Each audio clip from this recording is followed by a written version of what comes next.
Hello and welcome to An Educator talk show.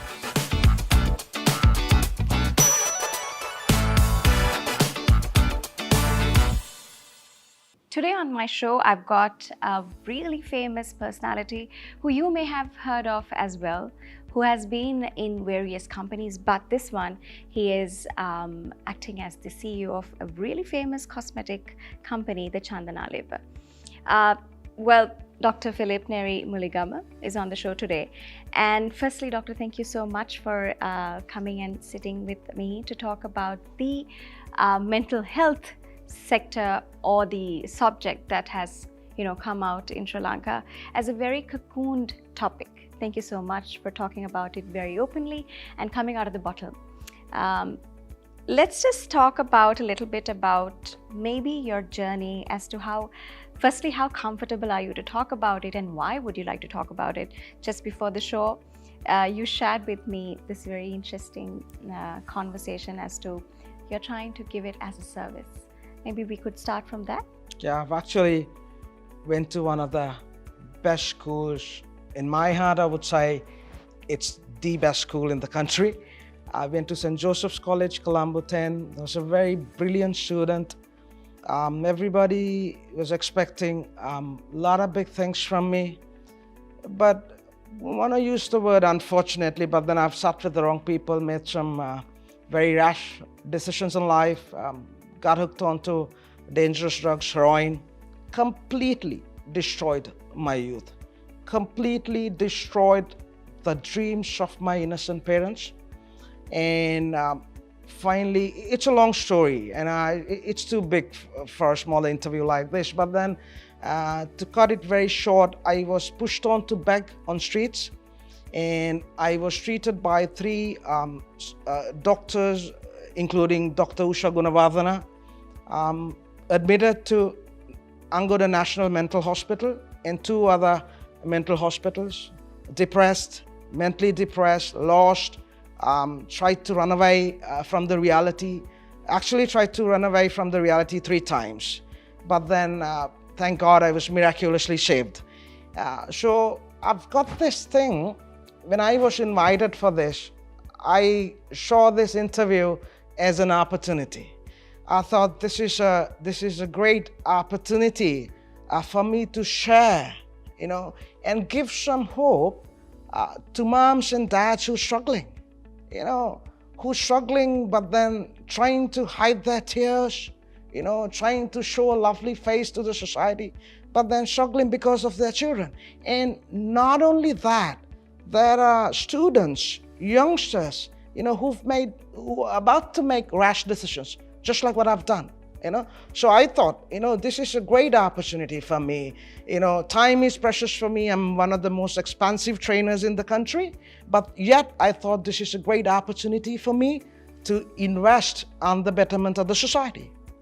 I was just going to ask you, how would you want me, outside the character that you built over the years, how would you want me to introduce you to the world? Somebody who's watching this right now who doesn't know anything about mental health. And especially because you've gone through it and you know that sometimes you also stumble upon the fact that you're in denial. You're in denial of the fact that you've got it or you're going through something.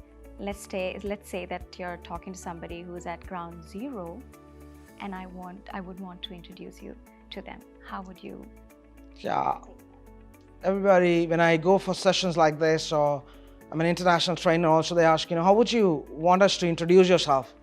Apart from all the achievements that I've got, I think I've got about 4 national scale awards, but I would prefer to be introduced as a genuine personality who would never sell out his values, however much the alternative offer is attractive.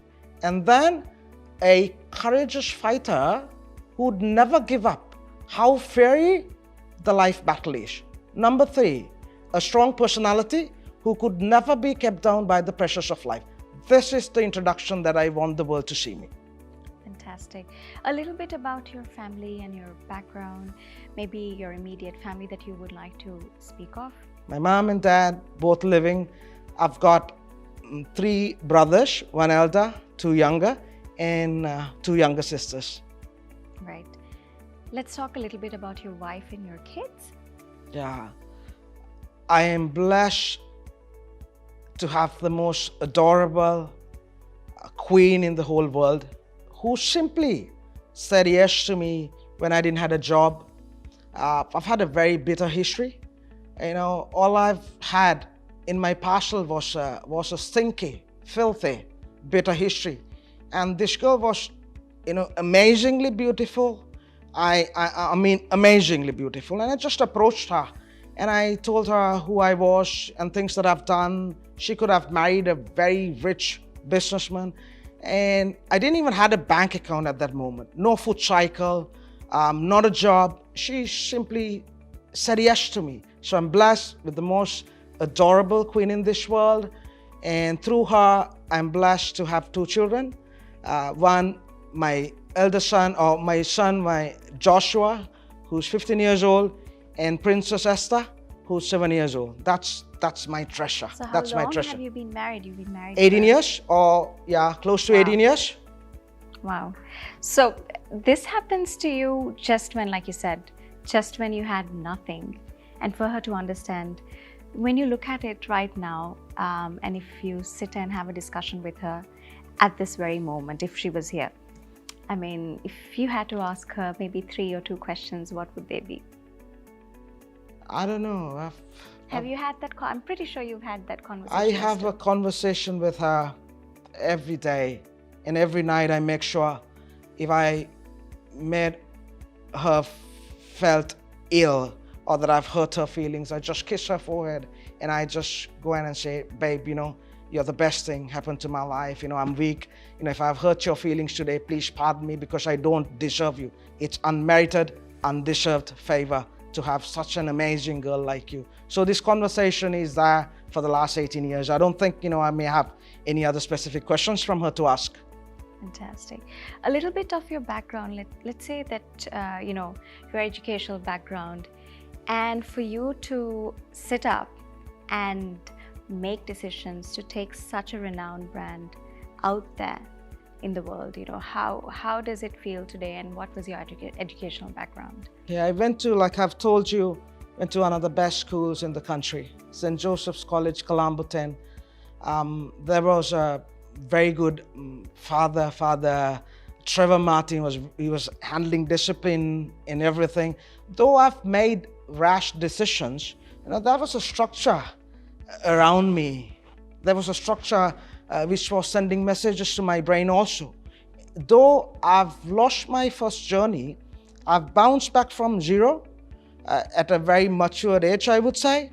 And I went on to become the best Sri Lankan student, which is the overall Sri Lankan best results in CIM UK. And then I topped, or that I've notched the Sri Lankan prize for analysis and evaluation on CIM UK, topped the batch on Cardiff Metropolitan MBA. I've got a full scholarship from the government of United States on life coaching. I'm a certified life coach who could work on 63 countries. And also, by the grace of God, was offered, or rather I would say honored, with a doctorate from United Nations University of Global Peace for my astonishing comeback in life. And as of now, I'm passionately learning neuroscience because I think, you know, I believe that I've got more to give to this world. Right. So you speak about struggles in your childhood, right? How about we touch some points there? So if we have parents that are watching this, I'm pretty sure they could take it as a lesson to identify these little points. And also if you can bring in lessons that you've learned that you can really say as a life coach even right now, to talk a little bit about the struggles that you have had in your childhood and then the lessons out of it. Broken families releases, or rather produce broken children with bitterness, anger, resentment, hatred. They're unproductive. The absence of a mom's love at home is sure to release bitter, anger, citizens who are unproductive, whom could only be changed through love. I'm against divorce. I'm against it. However that you see me, it doesn't matter. I'm against divorce. I had a very bitter history. My mom left me. Now, she may have had her own reasons, with all due respect. When I was about 3 years, and life at home was miserable. There was no reason for me to come home. That's why I tend to spend a lot of time after school. Sat on places, basketball court, rugger ground. I hated coming home because there was nobody to embrace me. A child needs to have somebody to embrace. There has to be a reason for him to come after school. Somebody to love and say that I love you. I've missed that. Now, I've got no resentment for that. That's why I thought, I've got a great passion. I've got to do my thing to the society by spreading this message. So, absence of a mother will create bitter citizens with anger and resentment. I'm pretty sure you're doing exactly the opposite right now. Yeah. Having the most blessed family life. We are amazing. Our life is like a film. The way we live, completely in bliss. We spend a lot of time together. We help each other. We understand each other. They make mistakes. I make mistakes. But we help each other, love each other, grow together. Mistakes are okay. Yeah, of course. I sometimes just look at my wife and I said, babe, I simply don't deserve you. There was a time when I was at William Grinding Mills, Dahiwala. Please don't take me wrong for this word. There was a prostitute, who was about maybe 50 meters away from me. And I was just thinking to myself, can I just approach her to marry me? That's how I was lost. I've had nobody. I was just simply craving for love. And I just thought, and on the flip side, there was another secondary thought, which was saying, will she reject you if you approach her? I was at a state where I thought, a prostitute is the only option that I've had. And then on the flip side, if I approach her, will she reject me? Right? So I look at my wife and I said, I've got a lot of weaknesses. We all. There is no perfect boss. There is no perfect mom. There is no perfect dad. There's no perfect husband. We all have things which we need to work out. And if you understand that reality, that there's no perfect boss, your professional career is going to be good. And you understand there's no perfect dad, life at home is going to be really good. You understand me? How didn't you give up? There's a lot of conversations behind this lovely setup. When you go out in the world, people are trying to give up on life in general, running away from the challenges that they have already. I think if I may have to sit and speak to you, I could go on and on and on talking about the suicidal rate that we have in the country even today. And we see fancy campaigns that come out from brands saying suicide, do not suicide, or talk to somebody, or mental health is this and that. But maybe I could ask you this question. How did you come away from those challenges? And have you ever thought of, or if I may put it as to, how did you sustain yourself? I wouldn't like to say... Why didn't you give up? Why didn't you give up? I wouldn't like to say that I was always a giant. When people come on talk shows or interviews, they always try to have this grandiosity where that you say that you've always been a giant. I wasn't being a giant always. There were times which I thought in which I acted like a dwarf. There was time that life was so miserable for me. It was too hard for me to fathom. Everybody left me.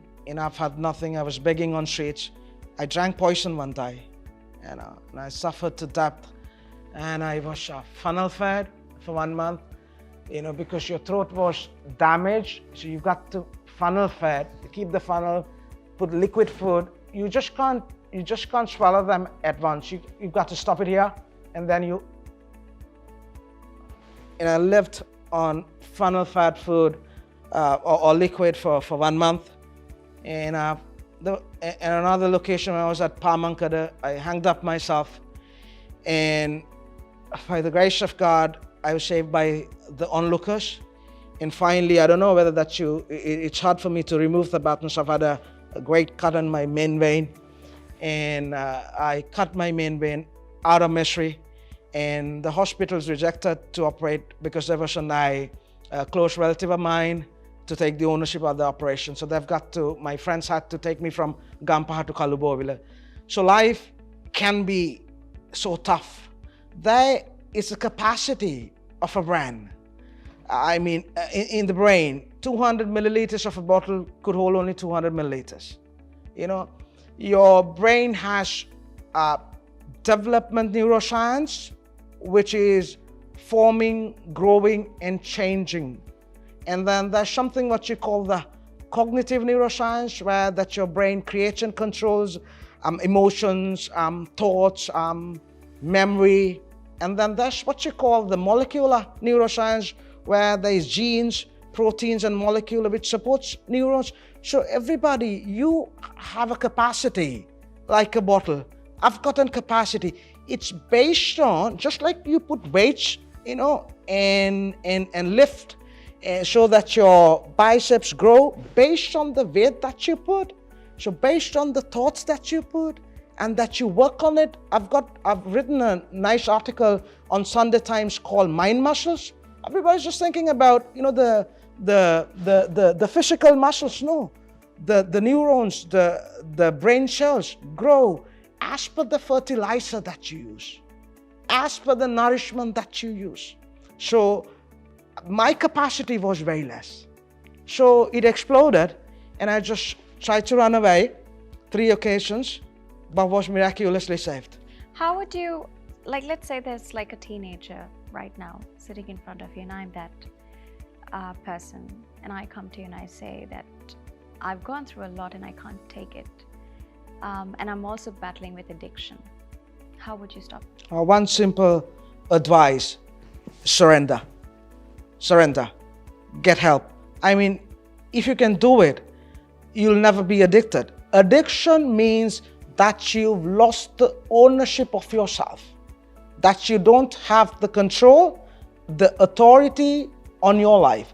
You've basically pawned yourself to some material. So you don't have control, so better surrender. Say, I need help. That's it. So we've had a great conversation right up to the first segment, and like I said, I can speak to you the whole day.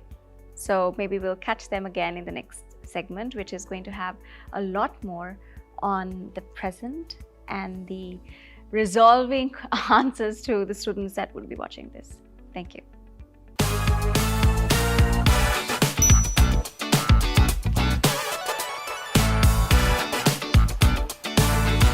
You're back with us for the second seating, and right here we'll speak about a lot of things that maybe would benefit a student that is looking for a bright future. Maybe at the very beginning I would like to know, or maybe you could touch on points where with your career and as where you've been, maybe the companies that you worked with. And as we already know, you're the CEO of Chandana Lepa, but maybe you can tell it a little bit about the past. Okay, I was actually heading a wonderful brand called Nature Secrets in 2006, which was a very, would say, a moderate brand. And out of creativity and innovation, I've launched a lot of brands, a lot of sub-brands for the main mother brand. And on time, everybody said there's no room for baby products in Sri Lanka. And we've launched during my time a wonderful brand called Panda Baby, which is doing really well as of now. And then this is an historical campaign for Nature Secrets face wash, which we went on to achieve 50% of market shares. A brand having 50% of market shares is a very rare achievement. It's a difficult task. And then I was promoted. I was working to one of the best chairmen in the country, Mr. Samantha Kumar Singh. He's basically like my university. And then I was promoted to head the brand for Sri Lanka, India, Pakistan, and Bangladesh. Then from there onwards, I've never applied for jobs. I was all about headhunting. I was headhunted by a 150-year-old company, Adam G. Lukmanji and Sons, which is the pioneering coconut-based export in Sri Lanka. And their brand was Enjoy, which was number 2, next to a very famous brand. And using one specific campaign, I was able to lift the brand to market leadership within 3 months. And from there onwards, I was headhunted by Chandana Lepa, which is now Sri Lanka's market-leading Ayurvedic cosmetics brand. Sometimes people ask, it's a strange story with a Sinhalese name also, how this brand fights with gigantic multinationals. And now the brand has already reached close to 15 countries across the world and doing very well, making Sri Lanka proud also. So let's maybe come back to talking about, mental health, the economic crisis, and then kids or students getting affected by this. I mean, if I really have to ponder upon it a little bit, it's a little difficult for a student to go through all of what we've gone through in the past 2 years, right? And the challenges that a student would take. It also was decreasing their capabilities because they were not in a very physical state of learning. How would you advise a student of that decreasing mental health at that point? And hopefully, I think in the future it's changing gradually, but it's not there as yet. There are things that we cannot escape in life. Life is purely a battle. From the moment that you get up in the morning and till you lay your head on the pillow, it's purely a battle. Life struggles, rejections, separations, demanding life targets, hurting feelings, never-ending responsibilities. So there are things that youngsters have to understand, that this is the reality, Just running away from the track doesn't make you a winner. If you want to win or conquer a geography, you've got to be in the battlefield. There's no option for it.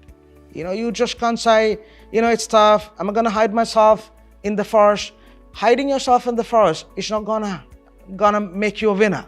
So the first thing the youngsters have to understand is this is reality. The next door neighbor is going through the same thing, and the one on the right-hand side is going on the same scenario. It's fear. COVID, the fear of life, fear of losing jobs, fear of how am I gonna just feed my family, fear of future, worry. Mental health, you have to be very careful about protecting your brain. You have to be very careful. I don't listen to, or rather I don't watch Sri Lankan television. Please don't take me wrong. You can just take it out of context and say, he's a patriotic guy and doesn't watch Sri Lankan television. No, it's full of murmuring, it's full of grumbling, it's full of discrimination, judgmental, hypocrisy, blaming culture.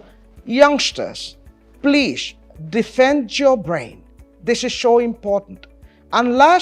Because if you put butter into a cake, it will be rich.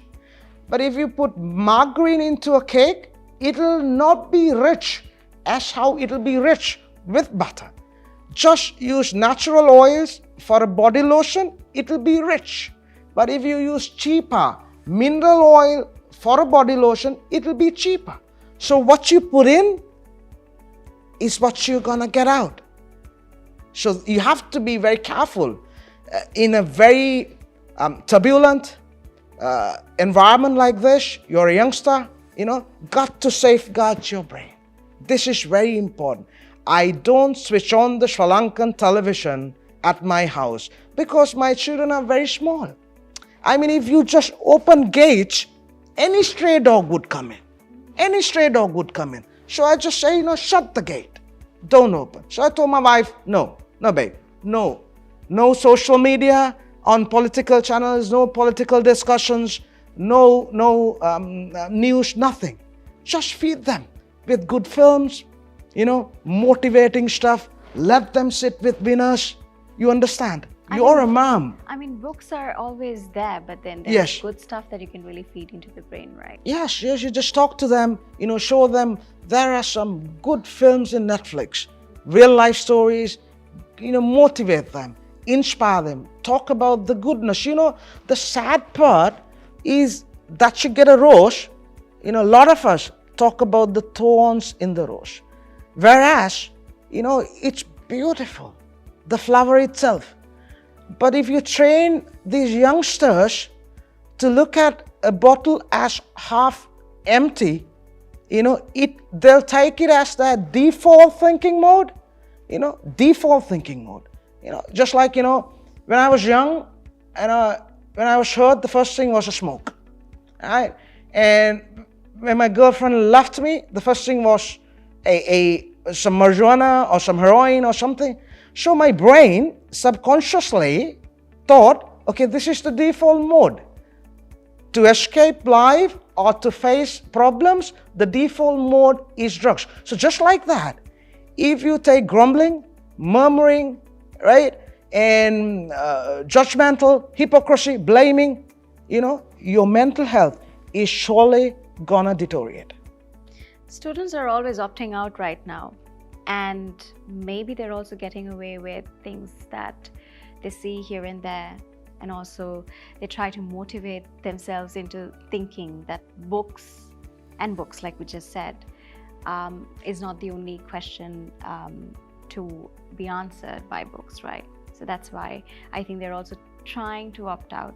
But if you were to talk to a student to make them realize the importance of education, how would you tell them? Can I just ask you one question? I'm asking you to go to a battle, and I say, you've got to have your sword, the helmet, and the shield. And then you tell me, no, I don't want the sword. What do you mean that you don't want a sword? No, I'm fine with the helmet and the shield. Whether that you want to be an entrepreneur or a successful professional in the career, you need three things: knowledge, skills, and attitude. And you're just saying that you're going to opt out knowledge. It's just like that you are trying to go to the battlefield without the sword. Knowledge, skills, attitude. Leaving knowledge, how would you survive in the battlefield? That's the most foolish thing that you're going to do. I mean, in a race, you could tell the judge, sir, I'm sorry, sir, I'm not going to run this race. And the judge asks, why? Sir, I don't have a pair of shoes. Yeah, that's fine. But then there are plenty of other people who doesn't have shoes, they run. Unless you run, you'll never be a winner. So please, I urge you, it's the most foolish thing that you could do is to opt out education. It's just like that you're going to the battle without a sword. This question is going to really hit hard, I think, to the viewers, because at this very moment, every person that you see on social media is leaving for green pastures, or so they think. I mean, every other person is migrating. Every other person thinks that you have green pastures outside. What would you say to them? Can I be honest in this question? Yeah. The politicians are robbing the country daylight, and I'm not a fool to ask my son to be patriotic and stay here. Please hear me out, right? I love this country. I can work in 63 countries, but I have opted to stay here. But my son Joshua comes and say, Dad, I just want to go to Australia. And it's like, fine. Sure. But then I need to give a very strong advice. I'm fine with children leaving this country. I'm completely fine. You can judge me, you can discriminate me, but then I'm going to ask one simple question. You guys, the politicians, are robbing this country daylight and sending your children abroad, and then you're asking these innocent parents to keep their children here? Don't come with that crap, please. Right? If they want to go, let them go. But one advice, son, daughter, West is flashy. It's so beautiful. When I stepped into Melbourne, 1994, I wasn't glued to my dream. A beautiful women, casinos, drugs, and West was flashy. And I just, like a stray dog, I wandered in West. I was in Melbourne, I was in Amsterdam, I was in New York, I was in Washington, I was in Kew, and because I wasn't focused, I lost my aim. So if you want to go abroad, that's fine. I'm for it. I'll support you, whatever the way which I could, but please make sure that you remain focused to your dream. Remember, every single penny or every single cent is hard-earned by your dad or by your mom. So glue to your dream. So how much ever flashy the West is, then you will be a winner. Absolutely. So what skills would you try and feed to a youth who is based here? And if it's going to surround his life or his work life after that, as a skill, what would you try to feed them? It's very unfortunate to see parents trying to invest millions and millions of bucks on sending their children abroad. For me, the primary skill, don't take me wrong, I've sucked people who've got a lot of paper qualifications but who can't swim, right? They'll tell, raise your hands, 90 degrees, breathe, 5 seconds, this and that, and I just throw them into the sea. They can't swim. The biggest skill that you need to have a child is the life battling skill. If you have life battling skills, life is not straight out of the book. There'll be rejections, there'll be separations, there'll be ill feelings. Just because that you've got an MBA, or just because that you've got a doctorate, it doesn't mean that you'll bounce back. A young 17-year-old child of a very famous school, hailing from a very good family, suicide just because his girlfriend left. And these guys have mathematical skills, knowledge, education, and everything. It doesn't help you to face life. The most important skill, I would say, that's what I say. I've got a life coaching academy in Sri Lanka, the first full-service life coaching academy. First thing that you need to give is life battling skills. That's the most important thing. Knowledge is you can send anybody to Harvard, Oxford, anywhere. You can just give knowledge. But life battling skills, maturity, how to handle inferiority, how to fight with pride, resiliency, worry management, anger, focus development, life with a purpose. This is what you need to teach our children. How do you do that? How can you do it on your own? Can you do it out of the books or get them included in the daily, conversations as parents? Or do you talk to them? How do you feed that thought into a child? You show Jean-Claude Van Damme's film to a youngster 1,000 times, right? And you just ask him, come show us a flying kick. He'll be lost. You just can't do it by just sessions, books, notes, tunes. He'll watch Jean-Claude Van Damme's film for 1,000 times, but he'll fail to put up a lovely flying kick. So you've got to get him into the battlefield. Life coaching is an art. I don't have time for this. It's a beautiful art where that you get them on different scenarios, working on their brain, working on their mind capacity, enhancing their mind muscles. This is something we Sri Lankans need to focus a lot in the future. When can somebody have a life coach? At what stage? What age? It depends. There are times that even 15-year-old children are suffering in life.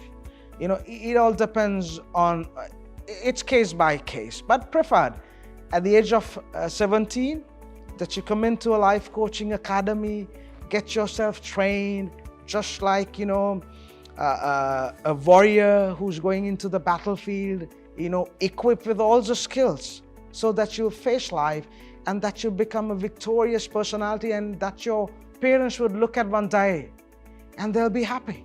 And that you will also have no regrets on your deathbed, because you've made your dad happy, that you made your mom happy, you've done your thing to the society, you've done your thing to the country. And for that, you need to have maturity. You need to have strength to fight this battle of life. Thank you so much, Dr. Philip. I think we're towards the end of the second segment, and the next one that we have is going to be a rapid fire segment, which we will maybe disclose the questions later on.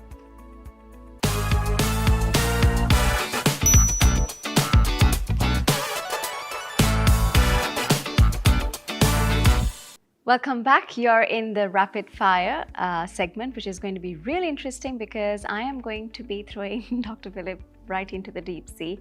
Let's go ahead and pick up your first card. Okay. Okay, this is going to be somewhat easy for you. As a life coach, I think this is something that's going to be very important to the viewers there.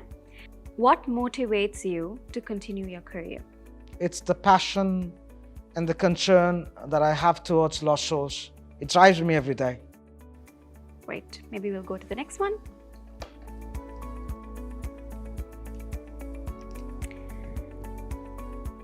Okay, this is something that you answered as well. Maybe we'll hear it again. Name a person whom you love the most in your life. That's my wife. That's my wife. Blindly, that's my wife. Fantastic. Go to the next one. What would you like to do during your leisure time? I love to spend time with my family. You know, that's my pleasure, and that's where I get blessed. That's where I get hyped, stay with the family. On to the next one. So we've done 3. We have 4 more to go. Who is your favorite author? And name 3 books most you like to read. I just don't have a specific author as such. I'm into a lot of, watching videos, case studies and all. But then if I'm to, say the 3 books which I've loved and which I love is, number 1 is the Holy Bible, which I read a lot, on daily basis. And then the next one is The Rich Dad and the Poor Dad of Robert Kiyosaki, and The Blue Ocean Strategy of Kim Chun and Rennie Mobone.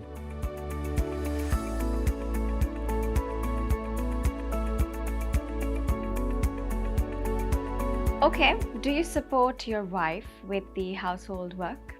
To be honest, not at all. Do you cook? Do you like cooking? I've cooked when I was abroad, but I don't cook I just don't cook. Okay, on to the next one. We have, this is the second last. Who is your biggest inspiration? My biggest inspiration is me. Every time that I slip, or every time that I'm faced with a massive, severe challenge, I just close my eyes and remember the battles that I've fought, the times that I've thrived hard, not giving up. For me, the biggest miracle and the biggest inspiration is me, is purely me. The last one. What is your favorite game or sport to watch and play? Cricket. From that also T20, because it's short, So we're right now at the end of our segment, and it was lovely having you, Dr. Philip. Your insights were definitely usable and reusable and takeable, and I think people can just write it down. You've given a lot of insights, and there's a lot of stories that they'll take back as a lesson. Would you want anything at this very moment to give out to the public or the moms, the dads, the students that are going to be watching this? Any message that you'd like to give? Yeah, I would love to give a very strong message to everyone. A lot of us are unfortunately battling wrong battles. Your greatest enemy is you, nobody else. When I was young, I used to blame my mom, for just leaving me when I was 3 years old. I used to blame all the girlfriends who left me in darkness. I used to blame the society, which I thought is very unfair. But then one day, I've realized all these successful people have their own bitter histories, but they never choose to blame on their history. Rather, they've challenged their history and reinvented the future. Let me just ask you a few questions. Who's actually telling you to postpone your examination? Is it your mom or is it you? Who's actually telling you to skip out your workout, eat junk food? Is it your wife or is it you? Who's actually asking you to fight with a tuk-tuk driver who yelled at you in filth? Is it your wife or is it you? So your greatest enemy is deep inside you. Unfortunately, a lot of us are battling wrong battles. You think that your enemy is your boss, and that you think that your enemy is your neighbor. Some come and tell me, sir, my wife doesn't support me, she's my greatest enemy. That's not the case. Your greatest enemy is you. Just like a coin, you've got two sides of it, a very good friend and a very bad friend. A black dog and a white dog. Whom that you feed the most will have the control over you. So please, youngsters, moms, dads, don't fight wrong battles. Your greatest enemy is you. What is important is self-realization. That's why I thought, after many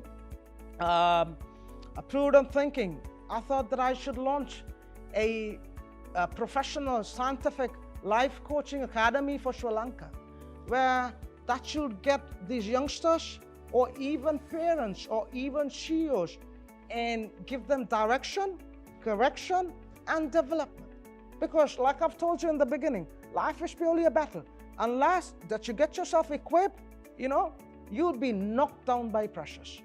That's why, I thought that I should launch this, and it's gonna be the first of its kind, the first full service life coaching academy or training academy in Sri Lanka, called Dr.Philip Nehri Training Academy, which has a life coaching arm, a corporate development arm, and a professional training arm. So anybody who's interested, trying to give the best gift to your child, you can just come in here. We'll make sure that we'll wake up or bring out the champion inside your child. Thank you so much, Dr. Philip. I think that's going to be really helpful to a lot of moms. I think I'm going to wait for my eldest to be a little elder for me to send him to you as well. I mean, it's going to be a great service to the country.